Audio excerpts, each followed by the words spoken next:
There are people who move through life as if walking on thin ice, quietly, carefully, always afraid that the slightest feeling might crack the surface beneath them. They learn to smile without letting joy spill too far, to speak without letting anger tremble through their words, to love without stepping too close to the warmth that terrifies them.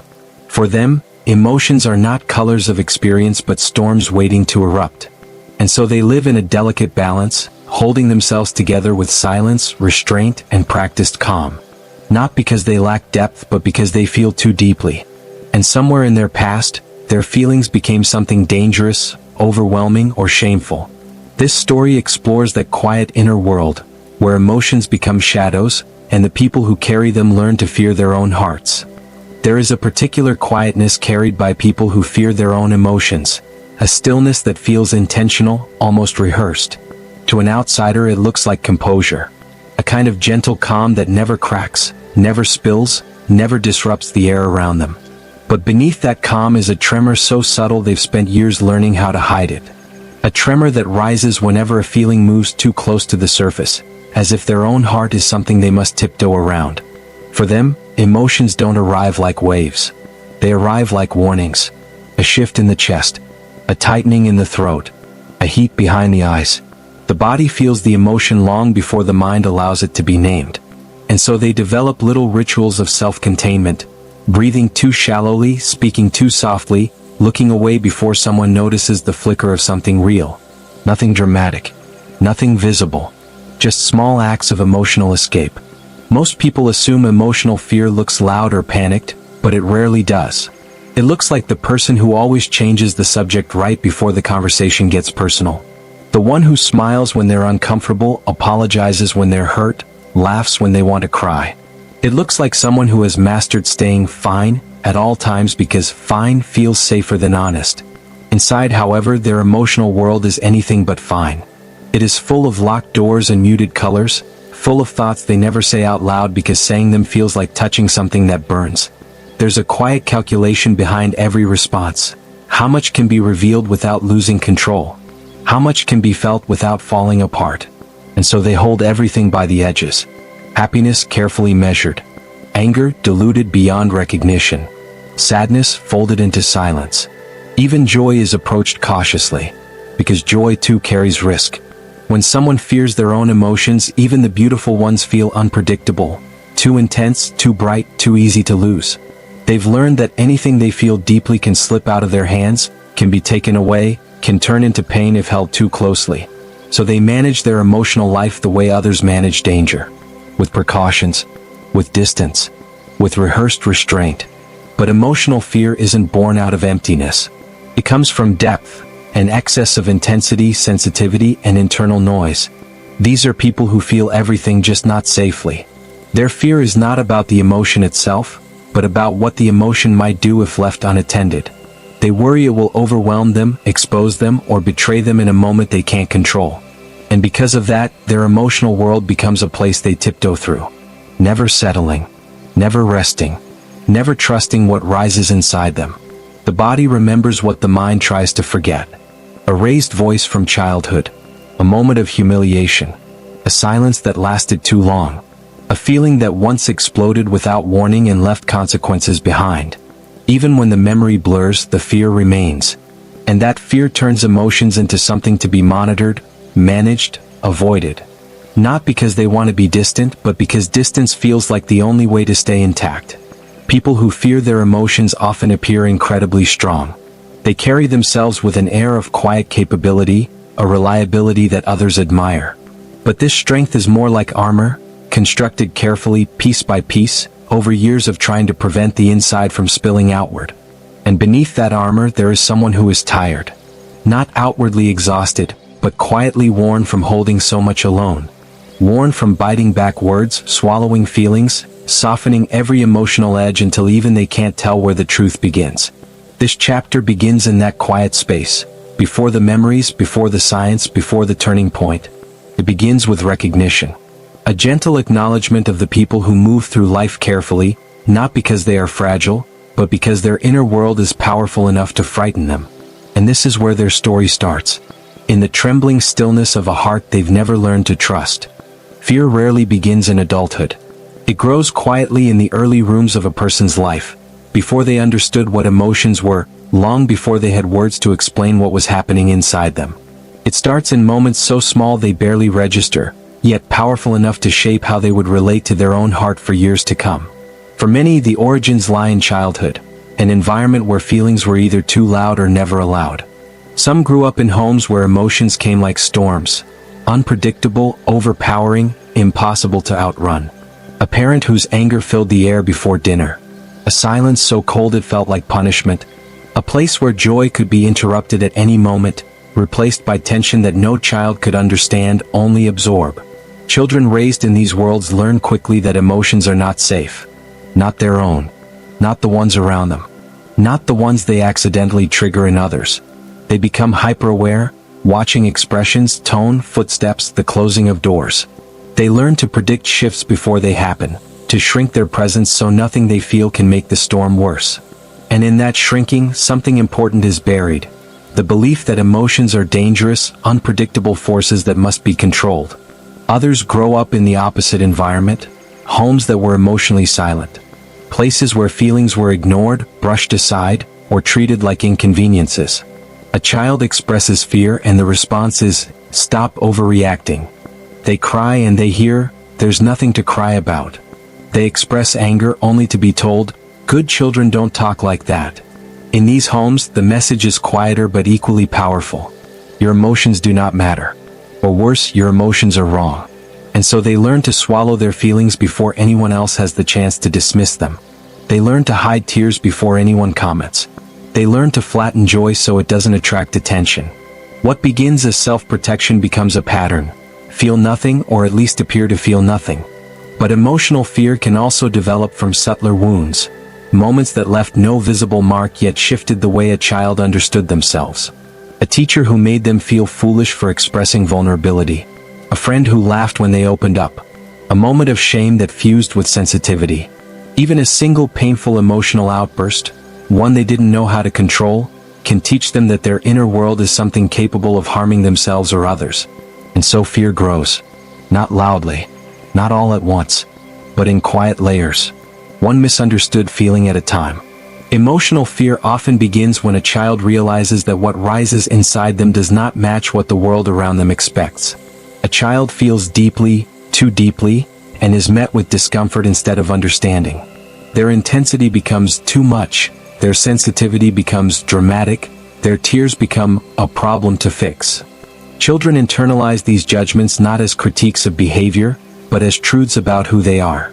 And from those truths the fear emerges. Fear of expressing. Fear of reacting. Fear of feeling anything that might be seen, judged, or rejected. By the time they reach adulthood, the fear feels ingrained. It is no longer tied to specific memories, just a general sense that emotions carry consequences.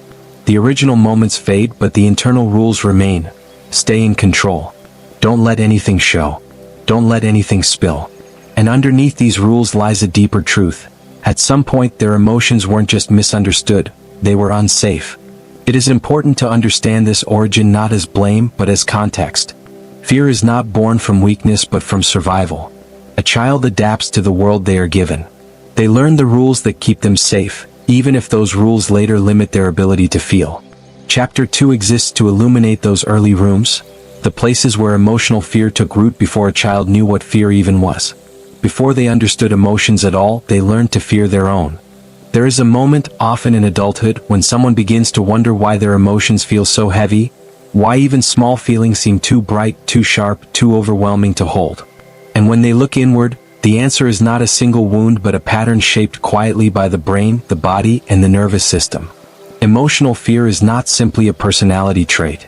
It is a psychological response formed slowly over time. At the center of it is the brain's threat system, an ancient mechanism designed to protect. For people who grew up around emotional unpredictability, their amygdala becomes hypervigilant, scanning for danger not just in the outside world but within themselves. A rising emotion triggers the same alarm as a physical threat. A racing heart is interpreted as danger. A lump in the throat feels like losing control. Tears become signals of vulnerability rather than release. To someone with emotional fear, feelings are not experienced as waves but as warnings. The body says, something is happening. Prepare for impact. And so the mind responds with avoidance, suppression, or detachment. Psychologists call this emotional avoidance. The nervous system calls it protection. The person experiencing it simply calls it survival. Avoidance becomes a reflex, pushing down emotions before they form, distracting oneself, over-explaining, laughing at serious moments, numbing the body, or rehearsing conversations in advance to avoid surprises. Over time, emotional avoidance becomes so deeply woven into their behaviors that they no longer even notice it. They call it staying calm, keeping it together, or not wanting to make things complicated, when in reality they're shielding themselves from their inner world. But suppression carries a cost. When emotions are stored instead of expressed, they do not disappear. They compress, like air sealed inside a container. The pressure builds silently, often turning into anxiety, sudden irritability, numbness, or exhaustion. Many people who fear their emotions don't realize that the stress they feel is not from life itself, but from the work of holding everything in. There is also a cognitive layer. People who fear emotions often grew up believing that strong feelings were unacceptable or dangerous. Over time, these beliefs become internal rules. Don't be too emotional. Don't show weakness. Don't burden anyone. Stay in control at all costs. These rules become mental fences, shaping not only how they react but how they think. They begin to distrust their own emotional signals, assuming that if they feel something intensely, it must be wrong. Emotional dysregulation also plays a role, not as a flaw but as a sign of how deeply they feel. Some nervous systems are wired to experience emotions at higher volume. This sensitivity is not a weakness, it is simply a different calibration. But when a person with high emotional sensitivity grows up without guidance, support, or safety, that sensitivity turns against them. Instead of learning how to navigate emotions, they learn to fear the magnitude of what they feel. Another factor is dissociation, a gentle detachment the mind uses when feelings are too much to process. It is not dramatic. Often it looks like someone going quiet, zoning out, shutting down during emotional moments. It is the nervous system stepping in, pulling them away from the edge of intensity. Over time, detachment becomes familiar, even comforting, because it provides relief from the fear of being overwhelmed. And yet, beneath the fear lies a truth psychologists know well. People who fear emotions are not lacking emotional capacity. They have more of it than they know what to do with. Their fear is a sign of depth, not absence. Their avoidance is a sign of sensitivity, not coldness. Their silence is a form of self-protection, not emptiness. Understanding this psychology does not erase the fear, but it does give it shape. It reveals emotional fear not as a flaw, but as a nervous system trying to protect itself from intensity it never learned how to hold. This chapter exists so the listener can finally see the mechanism behind the struggle.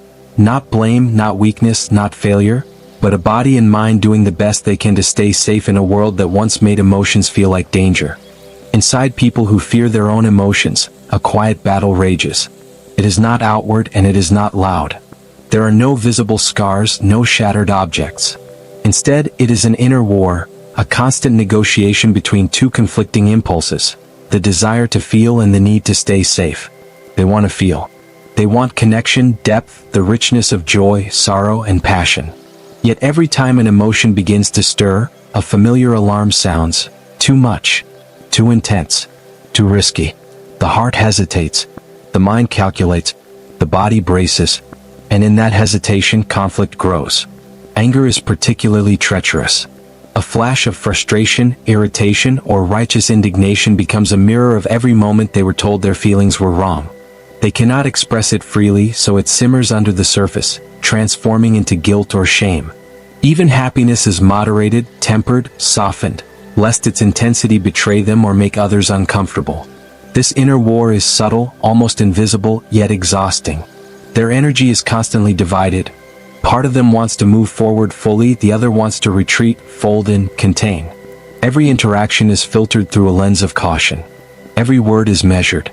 Every glance carries the unspoken calculation. Will I be safe if I show this? Intimacy becomes complicated. They want closeness, yet closeness feels dangerous. Vulnerability is not freedom, it is exposure. They fear that if they allow someone to see their emotional truth, it will be met with rejection, misunderstanding, or ridicule. So they perform a delicate dance of partial truths, small smiles, and hidden depths, allowing fragments of themselves to surface while keeping the most sensitive parts carefully locked away. Even within their own mind, the war is relentless. Thoughts surface like sparks. I shouldn't feel this. I can't handle this. I shouldn't let anyone see. They try to reason their way out of feelings, intellectualize them, distract themselves with tasks, or retreat into routines. But the emotions remain patient and insistent, gnawing at the edges of their carefully constructed calm. Self-criticism becomes a companion. They scold themselves for reacting too strongly or not strongly enough. They question whether they are overthinking, underreacting, or simply broken. And yet, this inner war is not a reflection of failure. It is a reflection of survival, of a nervous system conditioned to protect itself from perceived threat, even when that threat comes from within. Interestingly, this inner conflict can create a kind of paradoxical strength. They learn incredible self-discipline, empathy, and observation. They notice subtleties others miss. They anticipate emotional shifts in ways that feel almost instinctive. Yet this strength comes at a cost, a persistent sense of tension, a quiet exhaustion, and a feeling that something essential is just out of reach, the ability to fully inhabit their own emotional life. Isolation is often the silent companion of the inner war. Not always physical isolation, but emotional, a quiet detachment from others and sometimes from themselves. They become experts at managing surfaces, polite conversation, casual laughter, appropriate responses. But the inner layers, the textures and colors of true feeling, remain hidden, stored behind a locked door that feels both protective and suffocating. The inner war is, above all, a negotiation between courage and fear. Every moment of feeling is a tiny battlefield. Every interaction that edges toward vulnerability is a risk, a challenge to the system they have built to keep themselves safe. And yet, even in the midst of this struggle, there is hope. Even the smallest act of emotional acknowledgement, a tear that slips unnoticed, a word spoken quietly, a joy allowed to linger, signals that the inner war is not permanent. This chapter exists to illuminate the tension, the push and pull, the daily negotiation within those who fear their own emotions. It is not a story of weakness, but of resilience, a testament to the delicate courage it takes to live fully within a self that feels both dangerous and beautiful. There comes a moment, often unexpected, when the careful walls built to contain emotions begin to tremble. It is rarely dramatic. A single incident rarely topples years of learned restraint, but small accumulations, subtle pressures, repeated silences, and unspoken feelings reach a tipping point. Something within insists on being known. Something refuses to be ignored. It might be triggered by a relationship, a loss, a sudden joy, or even a quiet observation that resonates too deeply. A melody, a smell, a familiar phrase, these small sparks can ignite a wave long held in check. And in that wave, the person feels an unfamiliar sensation. They are no longer in full control. The tremor becomes undeniable. This is the turning point where avoidance falters. They may cry unexpectedly, speak words that surprise themselves, or feel anger they thought had been buried. The body, having carried tension for years, finally moves. The mind, having calculated every possible risk, falters under the weight of feeling. These moments are not always gentle. Sometimes the feelings are overwhelming, disorienting, even frightening. They realize that all the careful suppression, all the self-discipline, cannot fully contain what has always wanted expression. And yet, within the chaos, there is a strange clarity. This is what it feels like to be alive, to inhabit the body and the heart without constant denial. The breakthrough can manifest quietly as well.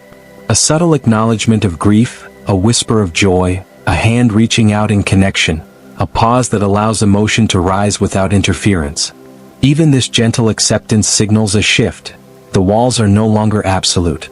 The person begins to see that feelings, while intense, are not inherently dangerous. They can be held, explored, and understood. Psychologically, this moment represents the mind and body recalibrating. The nervous system, long conditioned to hypervigilance, begins to learn that it can survive emotional intensity. The amygdala's alarms, once constantly triggered, are now tempered by new experiences of safety. This is not a sudden cure, but a glimpse of possibility, a living proof that fear can loosen without destroying the person who carries it. There is often resistance even in the breakthrough itself. Fear and relief exist simultaneously. Relief that the emotion can finally move, and fear of what it might reveal, of the vulnerability it exposes, of the intensity it carries. This paradox is the heart of the turning point. The realization that emotions are both dangerous and necessary, both terrifying and beautiful. Witnessing this moment is witnessing courage. It is the bravery of letting the body and mind experience what they have avoided for years. It is the first whisper of trust. The person trusting themselves enough to allow feelings to exist without immediately controlling or dismissing them. And in these moments, patterns begin to shift. Repetition strengthens the possibility that emotions can be felt and survived. Recognition grows that vulnerability is not weakness. The individual may begin to notice subtler currents. Sadness without panic, joy without fear, anger without shame. These small victories accumulate, reshaping the inner world from one of constant containment to one where depth and sensitivity can coexist with safety. Chapter 5 exists to illuminate this fragile, transformative threshold. It is not the end of struggle, but a critical hinge, the point where emotional fear meets lived experience, and the person realizes that life need not be spent tiptoeing around their own heart. Something has broken through, and in the cracks, light has begun to seep in. After the breakthrough, the journey is no longer about fear alone.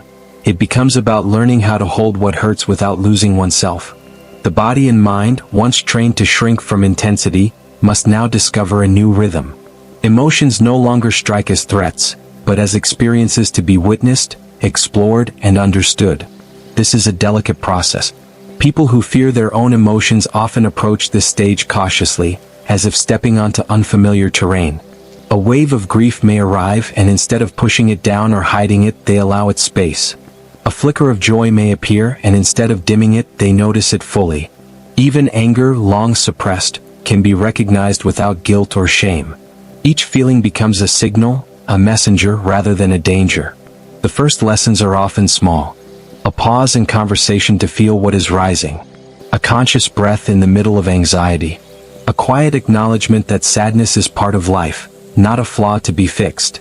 These moments teach the nervous system that emotions, though intense, are survivable. They are not destructive. They are not permanent. They are a part of being human.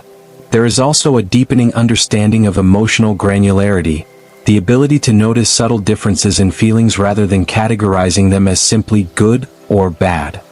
Frustration becomes distinguishable from anger. Melancholy differs from despair. Longing is recognized apart from grief. This subtle awareness fosters a sense of agency. Emotions are observed, not feared, and the self is no longer at their mercy. People often discover that holding what hurts is not about fixing it. It is about presence. Being present with the sensation, the thought, the memory without judgment or urgency. Pain becomes a teacher rather than a threat. Discomfort transforms into a mirror reflecting needs, desires, and unresolved threads from the past. Trust slowly returns. Trust in the self, trust in the body, trust in the possibility that feelings can be navigated safely. And with that trust comes gentleness. They may learn to respond to themselves with kindness, to recognize that feeling deeply is not a weakness, and that vulnerability can coexist with resilience. Relationships too shift in subtle ways. Connection is no longer avoided out of fear, but approached with caution tempered by curiosity. They may share a thought, a fear, a sorrow with someone trusted, noticing for the first time that the response is not catastrophic. The mirror of another's presence confirms that feelings are not inherently dangerous. They can exist alongside love, friendship, and understanding. Healing in this context is less about reaching perfection or emotional mastery and more about learning coexistence. Pain and joy, grief and laughter, anxiety and calm, these no longer clash violently inside the self. Instead, they weave together into a tapestry that is messy, uneven, yet deeply alive. This chapter exists to show that emotional fear can evolve into emotional literacy. That the tremors within, once signs of danger, can become signals of growth.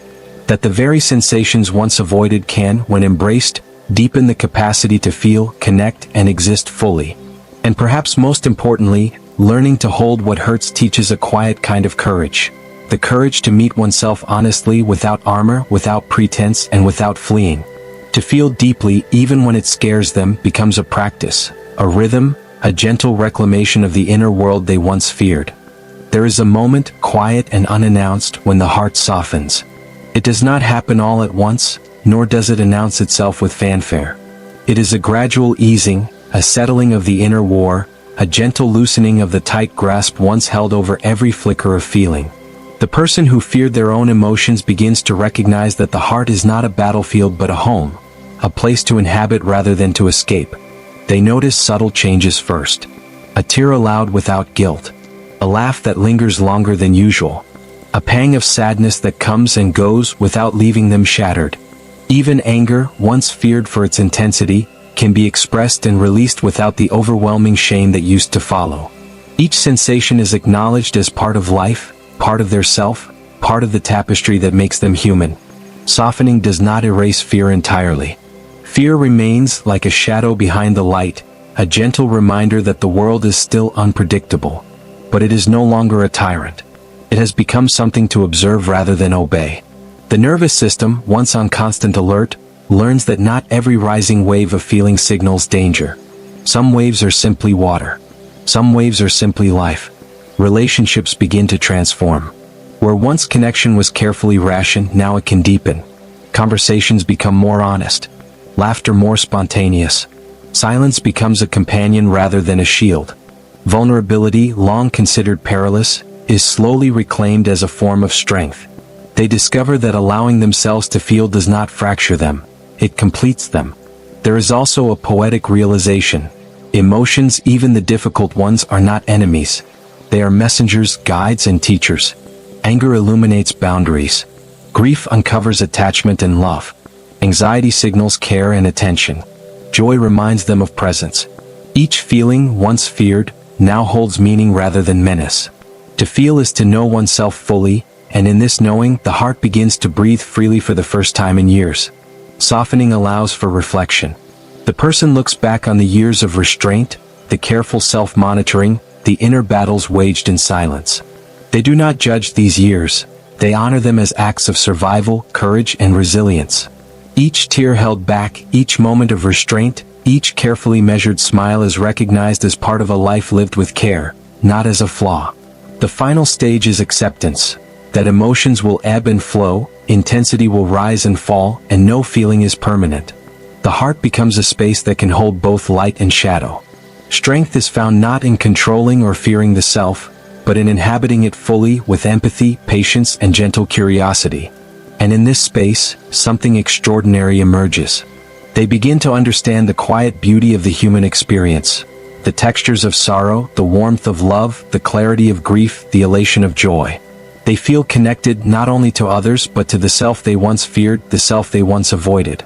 The heart, once barricaded, now pulses with life, rhythmically, unashamedly, and softly. Chapter 7 exists to honor this final transformation. The heart that feared its own capacity to feel, now learning that feeling is not weakness, not danger, but a profound form of intelligence. A quiet power, rooted in vulnerability, deep awareness, and the courage to be fully human. The story ends not in perfection, but in a luminous presence. A heart breathing freely, learning to trust itself, and discovering that it can survive and even flourish in the tender intensity of life.